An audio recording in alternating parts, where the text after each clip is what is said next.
হে আমার মাবুদ, তুমি তো সব কিছুই জানো।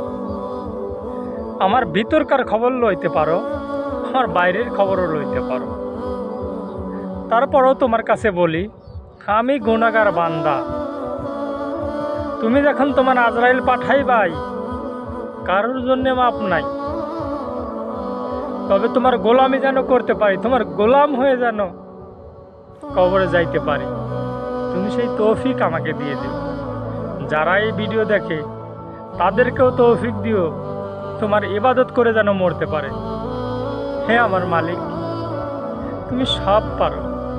আমি গুনাহগার, আমি গুনাহগার, একমাত্র তুমিই জানো মাবুদ। আমাকে দুনিয়ার উপর অনেক মানুষ ভালো বলে, তোমার কাছে ভালো হইলে ভালো, দুনিয়া সবার কাছে খারাপ হইলে আমার কিচ্ছু আসে যায় না।